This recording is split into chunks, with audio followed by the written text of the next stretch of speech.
Happy Friday, everybody. This is BJ. Welcome back to the LTQ Wrestling Podcast. We got three wrestlers leaving WWE. Baron Corbin, Indi Hartwell, and Tegan Nox are all gone. So Tegan Nox and Indi Hartwell were released. Baron Corbin's contract expired, and they just chose not to renew it. So let me start off talking about Baron Corbin.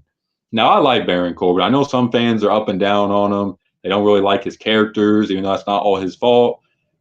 Just the crowd really kind of got tired of Baron Corbin, and Vince just gave him these horrible gimmicks. The Constable Corbin, Happy Corbin. Just I'll give Vince credit. He tried with Baron Corbin, but he kind of did what he did with Roman Reigns in the beginning, where it just he was on TV way too much, and it just became an annoyance. And the crowd, it wasn't even like good heel. The crowd just was tired of Baron Corbin and just didn't want to see him anymore. I kind of felt bad because he was really good in the lone wolf gimmick he had in NXT, and they just changed it. And he had some early success in the main roster. Won a U.S. title. He did win Money in the Bank. Unfortunately, didn't win his cash in. But WWE to me just I was going to say bury, but they didn't bury Baron Corbin by any means. They gave him these garbage gimmicks, and he just was not really able to recover much from that. Now he did go to NXT in the past year and got a gimmick. It seemed like he was just him being himself, and he got over as a baby face, and the crowd was cheering for him, and he was over. And then Triple H called him up to the main roster just a random time and put him in a tag team with Apollo Crews. And Baron Corbin was apparently against the idea of being a tag team, according to reports with Apollo, but Triple H and Creative convinced him to do it. And it just never really went anywhere. I mean, they've been featured here and there, but I mean, no offense to Apollo, because I like Apollo, but if you're being told you're going to be in a tag team with a guy who's barely been featured his whole WWE main roster run the last few years, like, let's be honest. Does anybody really blame Corbin for really not having much hope in that? So I don't really blame him there. He went with it, but has never really went anywhere. Now, is it surprising WWE has chose not to renew his contract?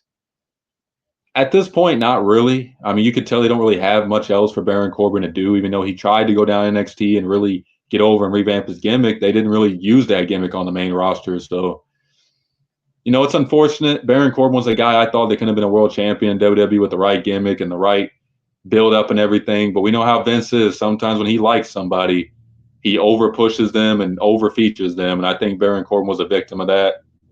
Now, what's next for Baron Corbin? Is he still going to be involved in the wrestling business? Is he going to go somewhere and try to build up his value and come back to WWE like many others have done? I think he's in his late 30s now. So still early in his career. A lot of wrestlers are wrestling in their 40s and 50s now. So that's not really an age where you go, yeah, he has to retire. But is this what he wants to do? I think he has like a TikTok or a YouTube where he cooks sometimes. Maybe he gets more involved in that. He's been a football player before. Maybe he wants to be involved with something with football. We don't know. But I do think Baron Corbin could go somewhere like TNA. I know a lot of fans will probably say, go to AEW. AEW just has so many people. It's not going to make a difference if Baron Corbin goes there or not. It's just not. Like, I think he should go somewhere like New Japan or TNA where they're going to use him, where they're going to feature him. Because TNA, listen, fans can say what they want about TNA. I know they've gotten a lot of heat, but they have made some guys more relevant.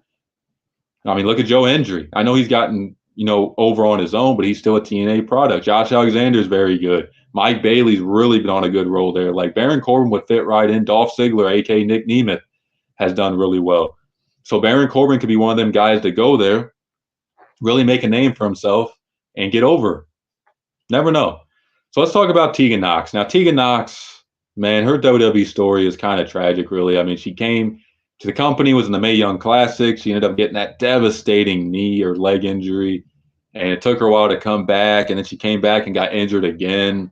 And a lot of fans forget about the mental part of that. Like you just came back, thought maybe your career was over. It was a devastating injury, and then she gets injured again. And she eventually comes back. She was in some feuds with Dakota Kai, and they were a team for a little bit. And then they called her up to the main roster, and it's just nothing really ever happened. She was in matches here and there, but they didn't really do much with her. The crowd never reacted. She didn't really even have a character. She had like that rainbow hair going for a while. It's just, I don't really know what to say about Tegan Nox. I mean, she just never really got over on the main roster, and that's really is what it is. Like, could she go to another company? Yes, but I just don't think she's ever really going to be one of them wrestlers that WWE goes, yeah, let's bring her back. Could be wrong, because I know Triple H, likes Tegan Nox, and there was that really emotional video of him talking to her after she got that injury, and she was crying, and she said, "Oh, I'm sorry I let you down and all that. And I'm sure this wasn't an easy decision for Triple H to make, unfortunately, because you get a connection with these wrestlers, especially Triple H during the NXT days. He was always talking to talent and hyping up talent and really close with talent, unlike Vince. So at the end of the day, it's a business. It's not an easy call, but she wasn't doing anything, and that's just extra money you're paying for somebody who's not really being featured. Now, for Indi Hartwell, really, besides the tag team with Candice LeRae, she hasn't done much. I mean, she's always been involved with Candice LeRae, and they travel together and everything.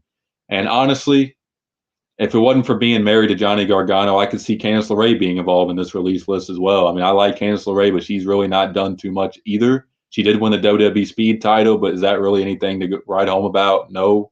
So I do think her being married to Gargano probably saved her from being released here. And I think Triple H is a huge fan of Candice LeRae, so he's probably not going to release her right now. Who knows? But Indi Hartwell, just for me, never really stood off the page as a woman's wrestler that I go, yeah, Indi Hartwell's out here or nothing. It's just she doesn't really have a character or anything. I mean, she's just kind of like, yeah, I'm going to tag team with Candice LeRae, and that's it. I mean, you see some of her personality more on her TikToks and on her tweets. Sometimes she sends out with Grayson Waller and all that. She has a character. It's just WWE never really let her show that funny side of her. So it's unfortunate that these three are gone.